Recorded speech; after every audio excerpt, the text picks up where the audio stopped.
What's going on, everybody? It's your boy C-Zar, and we are talking about OnyxCoin today, XCN USD. Hit that like button, you guys. Subscribe if you want to see more content like this, and let's get into it. We're in a very tight box on this, the 3rd of August. 10 hours, 38 minutes left in the day. Sitting here at about 1.43 cents. I wanted to say 14 cents. I think that's a premonition of the things to come. We're in a very, very tight box here, finding resistance, finding support in this area.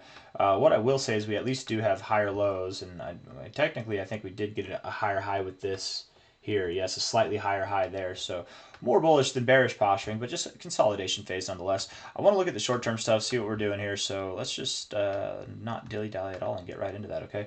Looking at the 1 hour time frame, things look a little bit more productive on the 1 hour time frame, less boring, that's for sure. You do have 1, 2, 3, 4 lows in this area, and they are all technically higher lows, so that gives me a little bit of hope that we don't have to go below there. But typically when you find this much support, like whenever you wick this much in like the same area, it makes me think that you might go a little bit lower and see a fake out. That could happen. You know, if Bitcoin were to drop a little bit from here, and I don't think that Bitcoin needs to go below here for OnyxCoin to drop below here, but if Bitcoin were to drop down to like 113K really fast, maybe OnyxCoin panics and we drop a little bit as well. Over the last, let's see, since that's the 19th hour, it is the 13th hour now. Let's just see what XCN has done as far as volume goes, because we've moved up. Whenever we moved down, we had like 5% or 6% volume, right? Let's see if we've got low volume here on the move up too, actually. So that's not really what I was looking to see, but we haven't broken out yet, so that's okay. We don't need volume until we're breaking out, really. And even if we're moving up out of here, we don't need volume. This isn't really breaking out. It's breaking out of this 1 hour time frame, but we've got some higher prices to go before we actually are considered breaking out. I would say getting above about 1.7, 1.8 cents, that's breakout territory. But what do I know? You know, I can be wrong. Load. You know you want to load. You know you want to. So you're going to load. Okay, 3.8%. Yeah, very low volume. Very, very low volume indeed, my friends. 1.43 cents right now. Looking at the 1 hour time frame, we are actually in a very bullish posturing with the 1 hour RSI. Rejected the overbought zone a little bit. That's okay. Stochastics were overbought. Now they're coming down. MACD looks like it's crossing above the 0. Very bullish things going on. You could find support here at the 50, and if you do, that hints at a bullish kind of implication, right? And that would also allow, I think, the RSI to get back into the overbought zone. Getting overbought, coming out of it, getting overbought again. That's bullish stuff anytime that you see that happen. So hopefully what we do is not move lower from here, but actually break this barrier. We do something different than we have the last 3 times, right? On that note, by the way, of 4 times finding support down here, we also found resistance 4 times up at this area as well. Something's got to give to the other side, right? And again, the one benefit that we have on the downside is that while it's 4 times, it is a higher low situation where this is a flat top. That makes me think we'd break out to the upside more so than the downside. But, you know, time will tell. We'll see. Right. Also, I'm very bullish on OnyxCoin, so that, you know, that also makes me think that we're going to break out to the upside. Regardless of what happens, though, even if we go lower, even if we get a fake out, we're still going to come back up and break through this. You know, it's just inevitable at this point. We're going to be moving up in a matter of no time at all. But there's some very good things going on with the 1 hour indicators, the 1 hour time frame here. Very positive implications there. Looking at the 4 hour RSI, we do have a nice downtrend in the RSI. Can you see it with your eyes? We've got lower lows coming through here, right? We've got lower highs coming through here, and we have a little blemish down there. Very bearish, very, very bearish. Bearish blemish, bearish trend, all that stuff. We're at a point now where we could test the limits and break out of this trend, right? Typically, bearish trends end in the oversold zone with bullish divergence, which we have. We have both of those things, or bullish divergence here. Yeah, lower lows there, higher lows there. Looking good from that front. All we have to do now is break through the barrier. Get through it, break through the barrier, and then we're home free. Get a 4 hour time frame to close. Nope. Let's close out of this range. Get a 4 hour time frame to close above like 1.48 cents. We're at 1.43 cents now. 1.48 cents. Do that, and yeah, and then we're moving up. Oh man, I'm doing this thing right now where I'm like holding my thumb in my palm. I'm like doing this, and it reminds me. There's this. I'm not going to say it because I don't want to get political, but there's an American politician, a governor, very famous governor. Whether you like him or you don't like him, I don't think he's a good guy. I think he's a. Anyways, but I'm not going to get into it. He does this. He'll do this. He'll like rub his palm with his thumb anytime he lies. Anytime he lies. He also will look to his right whenever he lies. Right before he's about to tell a lie, he like looks, or something that he knows he doesn't believe in completely. Oh man, Name that governor. He does this, and it's a he. That's a hint enough. But he'll rub his thumb on the inside of his palm. Anyways, I'm doing that now, but I'm just doing it because it feels good, right? But I'm not lying about where. Really, guys, I actually think the price is going to go down, and that's why I'm doing it.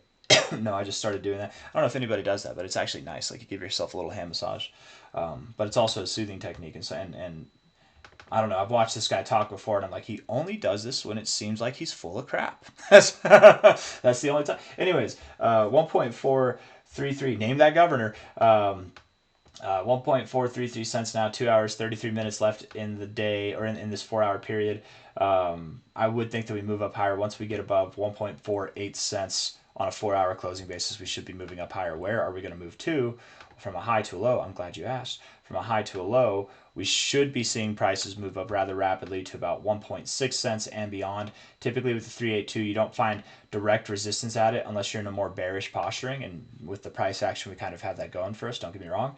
But I would anticipate that we wick above the 382. Maybe we consolidate above it and then continue to rally. Maybe we wick above it, come back down to the 236 at 1.5 cents there. Getting above 1.5 cents, I think, is a very crucial area to get above as well. So 1.48 cents is nice, but you know what? Actually, let's move that line up to 1.5 cents. I think that'd be more significant because we got some wicks and stuff down here. It'll break out of this range, but I think breaking back into this range and getting above the 236 is actually more important. So 1.5 cents. Let's get above there.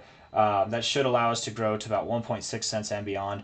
Once we do see prices above 2 cents, 1.95 cents, let's just say 2 cents to make it easy. Once we get above there, we should be moving up to new relative highs, and that will allow us to break out of this overall range that we've been bound to since April 11th. Okay.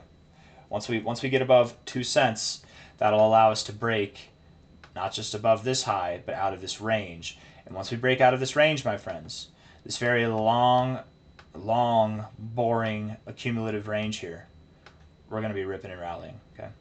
Yes. We've got lower lows throughout like the whole thing essentially, but not since June, not since the end of June. We've actually been having higher lows, right? We're actually in an uptrend right now with higher lows and higher highs right here. Something pivoted back here. All we have to do now is break out with this pivot. That's all we need to do. It's not a bull flag, but I do anticipate that we will perform rather bullishly.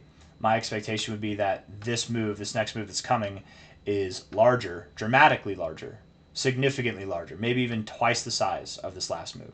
This last move was glorious. It was fun. We'd been beaten up for a while, so it was a nice little relief rally from a low to a high here. We moved all the way up to about 262%. Went from a low of about 0.007 to 2.4 to 2.7 cents. It's 260% move in the course of like 5 days. I think that we're going to see something at a very similar pace, but larger, right? Sometime here, very soon, over the next week or two, OnyxCoin should be at 8.2 cents to 15.7 cents, something in this area here. That's my expectation personally. If we're not here by the end of the month, it's only because we're higher, right? Inevitably, we're going all the way up to 26 to 32 cents. And wouldn't it just be hilarious? I think it would be perfect if XCN outperformed my expectations. Like, we've done the math enough to where I'm pretty confident that we at least go to 26 cents. Even in the most pessimistic outcomes that I've generated with logic, with some form of logic, and even then it's like illogical pessimism in my opinion. We come up with prices that are at 11 to 15 cents. We come up with prices here, which still from this area, even pessimistic. This isn't my low end call. My low end call is 26. Being realistic, not pessimistic, low end call is 26 cents. That's a 17, almost an 18x actually from here. But the pessimistic call, it's anything from like an 11x to a 7x potential. So even on the pessimistic side, we're going to make a lot of money. Okay, we're going to make a lot of money. But on the expected side, 18x to 22x is where we got. What if we do something that's crazy bullish? We don't even talk about the bullish stuff, right? People call me a moon boy, but it's like I just talk about what I see in the charts, the statistics, the data that's in front of us, right? If I wanted to be a moon boy, we'd call for 53 cents. We'd call for $1. What if we do? What if there's some kind of huge catalyst that happens that puts OnyxCoin on the map and everybody's talking about it, everybody's aware of it, man. Every like, you never know. And that stuff happens all the time. It's hard to know when you have that coin.